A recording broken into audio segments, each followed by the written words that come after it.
Boa noite a todos, boa noite a todas, são 19h30. Vamos ouvir o clamor da terra e dos pobres? E aí, pessoal, tudo bem com vocês? Hoje foi bem tumultuado o dia, mas foi um dia muito bom. Colhi o sangue para fazer meus exames da minha consulta, né? Quem é que está entrando? Ô, Terezinha, boa noite, paz e bem. Também hoje minha esposa foi clemente, deixou eu ir sem bengala. Ela ficou um pouco preocupada, né, Modi? Ela ficou um pouco preocupada. Mas ela sabe que é melhor para mim e por isso ela me apoia, né? Isso é uma coisa interessante, né? Que apoiar a pessoa nas suas atividades também é uma forma de amar a pessoa, né? Quando a pessoa precisa daquilo, né? Entrou mais alguém? Quem foi que entrou? Ô, Marli, boa noite, paz e bem.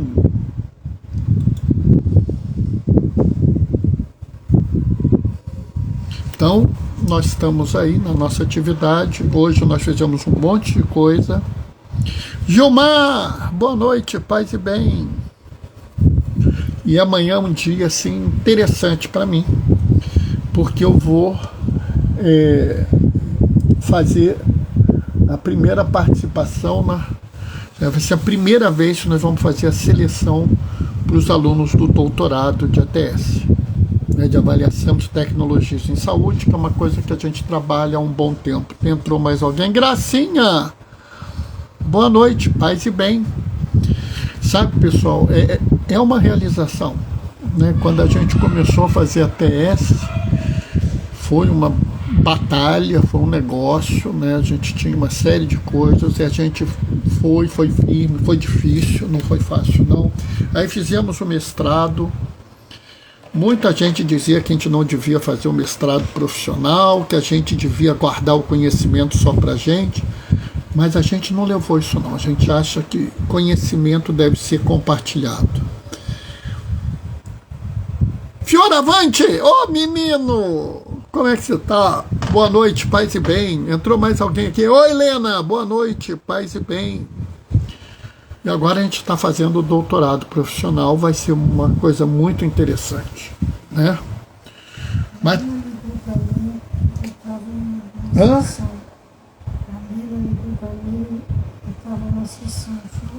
Ó, Helena, Mozinho tá mandando um aviso que quando você ligou ela estava na sessão, depois ela vai ligar para você, né? Fioravante, boa noite, tudo bem? Cara, tô muito bem, graças a Deus, né? Você sabe que eu tive um AVC em setembro, mas eu já estou muito bem. Inclusive hoje eu não precisei usar bengala, né? E amanhã meu plano é caminhar até o hospital sem bengala. Você vai conseguir? Não sei, mas vou tentar, né? Ah, Bernardo, é difícil.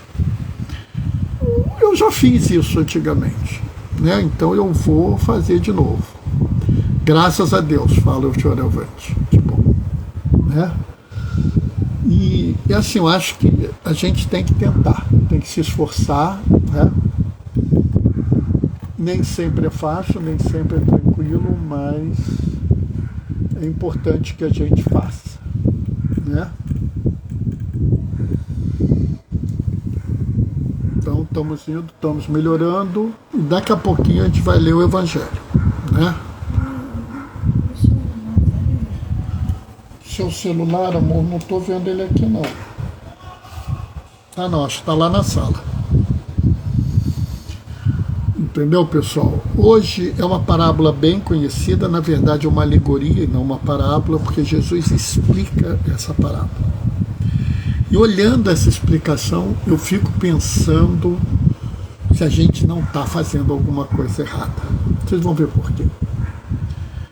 O Senhor esteja convosco. Ele está no meio de Deus, no meio de nós. Proclamação do Evangelho de Jesus Cristo segundo Marcos. Naquele tempo, Jesus começou a ensinar de novo, às margens do mar da Galileia. Uma multidão muito grande se reuniu em volta dele, de modo que Jesus entrou numa barca e se sentou, enquanto a multidão permanecia junto às margens na praia. Jesus ensinava-lhes muitas coisas em parábolas, e em seu ensinamento dizia-lhes: escutai, o semeador saiu a semear. Enquanto semeava, uma parte da semente caiu no meio do caminho. Vieram os pássaros e a comeram. Outra parte caiu em terreno pedregoso, onde não havia muita terra. Brotou logo, porque a terra não era profunda. Mas quando saiu o sol, ela foi queimada. E como não tinha raiz, secou. Outra parte caiu no meio dos espinhos, e os espinhos cresceram e a sufocaram. E ela não deu fruto. Outra parte caiu em terra boa, deu fruto, que foi crescendo e aumentando, chegando a render 30, 60 e até 100 por um. Jesus dizia: quem tem ouvidos para ouvir, ouça. Quando ficou sozinho, os que estavam com ele, junto com os 12, perguntaram sobre as parábolas. Jesus lhes disse: a vós foi dado o mistério do reino de Deus. Para os que estão de fora, tudo acontece em parábolas, para que eles olhem e não enxerguem, escutem, mas não compreendam, para que não se convertam e não sejam perdoados. E lhes disse: vós não compreendeis a parábola? Então, como compreendeis todas as outras parábolas? O semeador semeia a palavra. Os que estão à beira do caminho são aqueles às quais a palavra é semeada. E logo que escutam, chega Satanás e tira a palavra que neles foi semeada. Do mesmo modo, os que receberam a semente em terreno pedregoso são aqueles que ouvem a palavra e logo a recebem com alegria, mas não têm raiz em si mesmos, são inconstantes. Quando chega a tribulação ou a perseguição por causa da palavra, logo desistem. Outros recebem a semente entre os espinhos.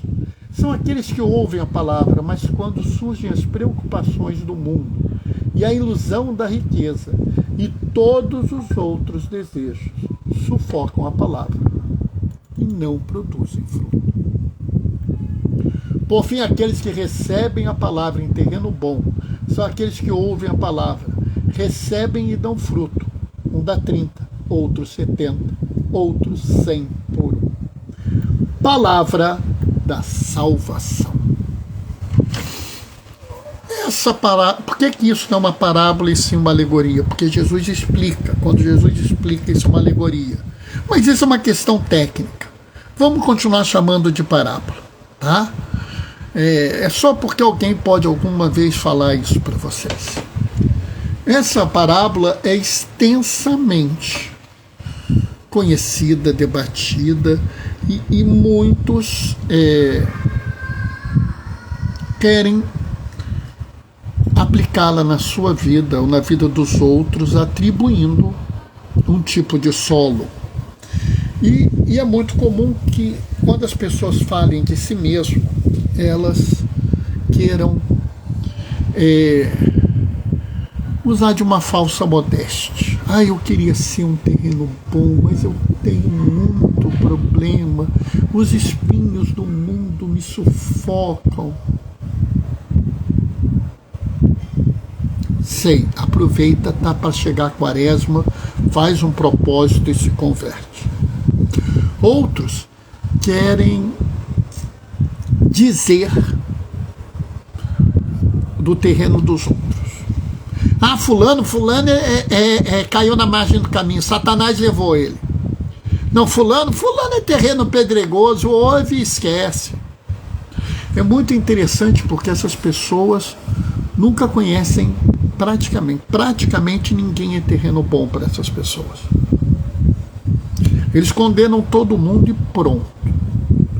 Quando muito, põe um santo de terreno bom. Ô Pedro, tudo bem, rapaz? Boa noite, paz e bem. Então, assim, isso é muito comum, né? É muito comum as pessoas usarem a palavra de Deus para criticarem o outro. Sinceramente, não entenderam nada. Uma reflexão que eu nunca tinha ouvido e que marcou-me profundamente foi na missa final da Jornada Mundial da Juventude em 2013, aqui no Rio, né? Porque o Papa Francisco ele fez uma abordagem totalmente diferente. Em vez de ficar classificando as pessoas pelos terrenos, ele virou e falou assim: todas as pessoas têm todo tipo de terreno no seu coração. O que nós precisamos fazer é achar aquele pedacinho do terreno bom, colocar bastante água, cercar ele para ele não ser invadido por algum animal que pise esse terreno, garantir que a plantinha vai ter sol para que ela cresça na vida da gente. Foi uma homilia curta, como o Papa Francisco costuma fazer, mas aquilo me chamou muito a atenção. Porque o Papa Francisco mostrava que a gente estava interpretando sempre tudo da mesma forma e a gente não estava tendo um ganho na pastoral. Por quê? Porque provavelmente na sua vida você ora vai ser terreno pedregoso, ora vai ser terreno espinhoso, talvez você fique até à beira do caminho, sim, porque as tentações existem. Mas você também pode e será terreno bom. E aí é muito importante a gente prestar atenção, porque Jesus não é contador. De vez em quando as pessoas querem atribuir ser terreno bom a fazer muito fruto. E Jesus mostra claramente que não é a quantidade. O terreno bom pode produzir 100 para 1? Pode, mas pode produzir 70 para 1 e pode produzir 30 para 1. Ou seja, Jesus não está dizendo aqui que você tem que produzir muitos frutos. Você tem que produzir frutos.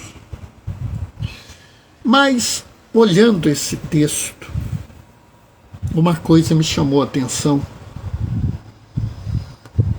E eu acho que a maior parte das pessoas não prestou atenção nisso.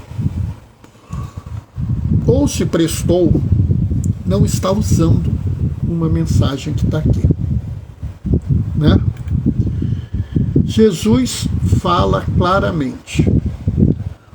Né? Ele diz que o semeador saiu e jogou a semente. Mas quando ele explica, ele fala assim: o semeador semeia a palavra.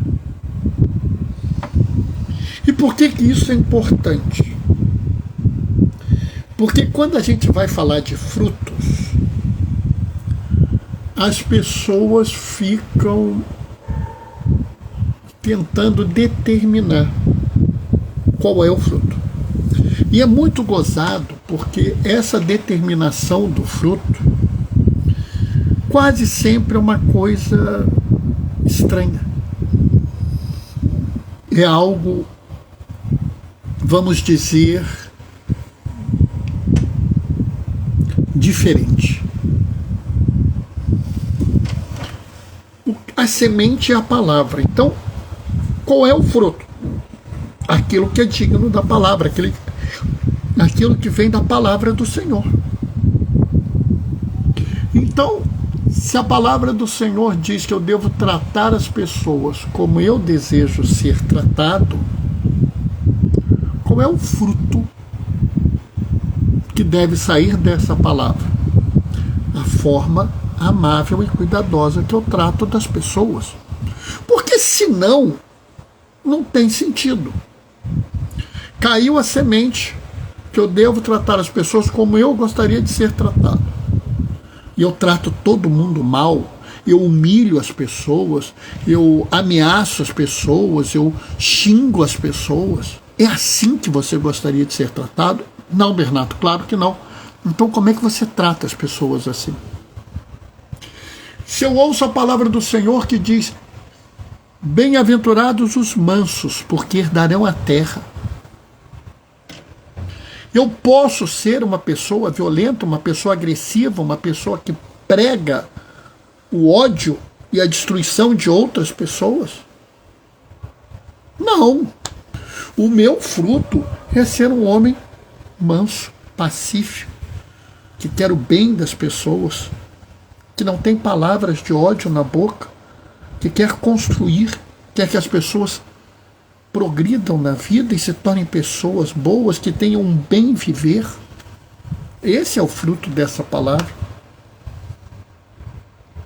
Se eu ouço a palavra de Deus que está em Isaías, onde diz que a paz é fruto da justiça, o que eu devo pregar? Eu devo pregar a paz, né? E mais do que pregar a paz, eu devo ser pacífico, eu devo ser inclusive pacifista, porque a guerra é a negação da paz. E acima de tudo eu devo produzir frutos de justiça, porque o único caminho da paz é a justiça. E toda situação onde não existir justiça não é caminho para a paz. Se eu ouço do Senhor que, como está em Gênesis, que Ele nos deu a criação para que nós cuidemos dela. Se eu ouço do Senhor que a terra que me foi dada é terra de herança, eu posso entender que eu tenho mandato para destruir a criação? Será possível que o domínio dado ao ser humano é um domínio de destruir a criação de Deus? Ou será que o nosso fruto é o fruto do cuidado com a criação, do cuidado com a mãe terra, do cuidado com a irmã água? Se eu acredito que felizes são aqueles que têm fome e sede de justiça, porque serão saciados, eu não devo buscar a justiça, inclusive a justiça climática? Veja, a gente já sabe quais são os frutos. Eu não estou dizendo que você vai conseguir buscar a justiça climática para o mundo. Claro que não.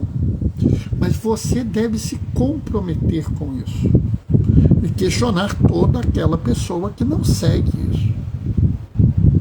Se nós fomos criados à imagem de Deus e segundo a semelhança, nós podemos admitir atitudes que tirem a dignidade de uma pessoa? Bernardo, mas ele é um criminoso. Não interessa. Ele é uma pessoa e não pode perder a sua dignidade. Então, o fruto da palavra, nesse caso, são as ações que garantem a dignidade do ser humano.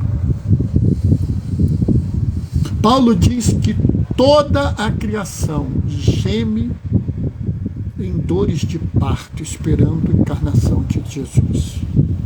Portanto, toda a encarnação, toda a criação adora o Senhor, e se isso é verdade, os animais, as matas, a água, a terra, o ar e tudo mais também esperava a chegada do Messias, para que fosse restaurado a antiga visão, o antigo mundo, o mundo onde nós vivíamos em harmonia com a terra, com a natureza inteira. E se isso é verdade, o meu fruto é a ecologia integral pregada por Papa Francisco. A ecologia integral é o maior avanço teológico sobre esse assunto. Toda a construção teológica até hoje culmina na ecologia integral. E nós não podemos ignorá-la, porque senão não produziremos frutos. E por aí vai. Os nossos frutos são necessariamente a partir da palavra. E aí fica um bando de gente querendo dizer que o fruto é isso, o fruto é aquilo, o fruto é aquilo outro. Né? Outro dia, passando nos canais, tinha um pessoal: ajude a evangelização, mande as suas coisas de ouro, joia, pulseirinha de ouro para nós podermos fazer a obra de evangelização. Mas nós evangelizamos muito mais pelo exemplo que damos do que pelos prédios, pelas transmissões.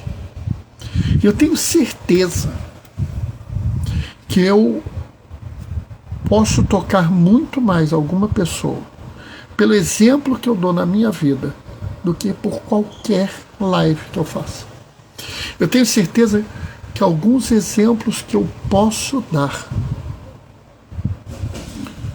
são maiores que todas as lives que eu farei na minha vida. E não é porque eu me acho especial, não, é porque eu aprendi isso com o Senhor Jesus. Hoje eu estava conversando com uma pessoa querida minha, o Vitor, né, que está saindo, vai para a Companhia de Jesus, vai ser um jesuíta. Aliás, peço orações por ele. E a gente estava refletindo sobre isso, e ele me atentou para uma coisa muito interessante, que a pedagogia de Jesus era muito mais o exemplo do que a palavra. Ou seja, Jesus ensinava muito mais pelo fruto do que pela autoridade. E muitos querem ensinar pela autoridade. A igreja ensina isso, você não pode discutir com a igreja. Mitch Borges e Carla Limas entraram. Boa noite, paz e bem. A igreja ensina isso, você não pode discutir com a igreja. Tá, autoridade. Mas na última ceia, e é muito interessante porque João não narra a última ceia, ele narra uma outra coisa. Ele narra o lava-pé. Ele nos fala do lava-pé. E eu fico pensando, que coisa doida, né? Porque Jesus podia ter virado e falado assim: vocês precisam aprender a ser humildes. Lavem os pés um dos outros.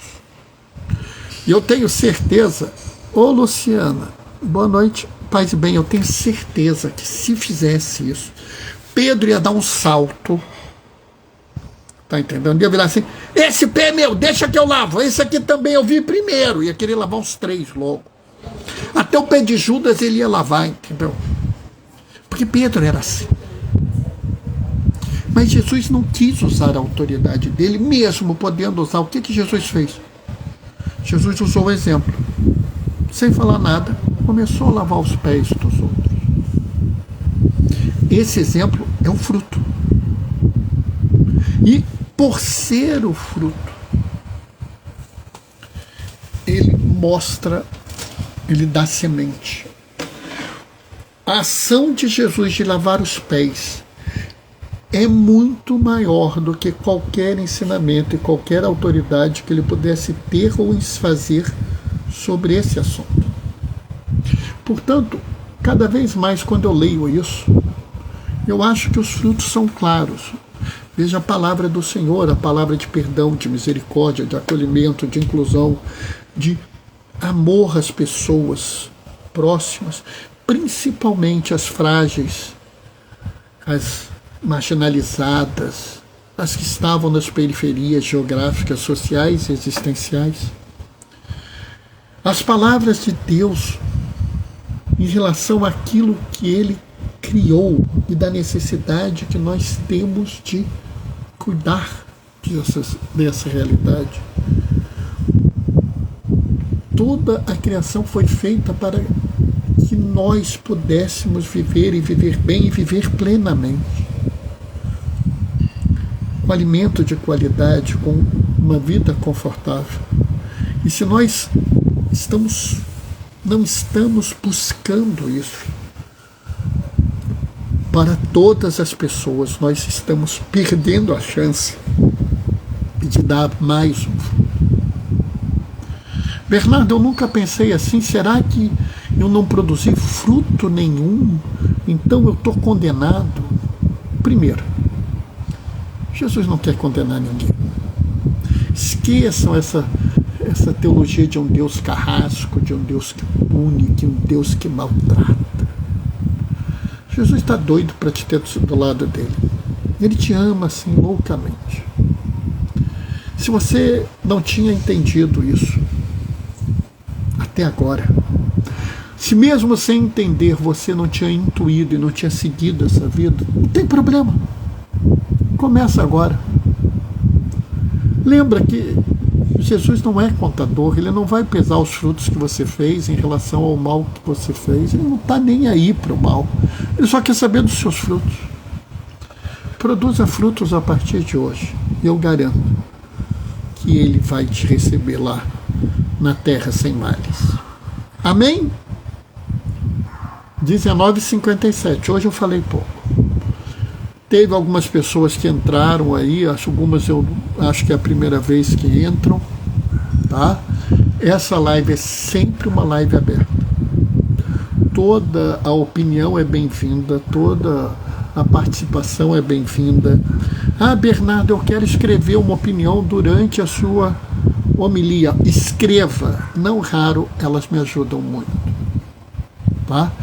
Ah, Bernardo, eu não gosto de escrever, eu queria era falar. Pede autorização, eu divido a tela com vocês. Ah, Bernardo, mas eu não concordei com o que você está falando, eu quero dividir a tela para discordar de você, não tem problema.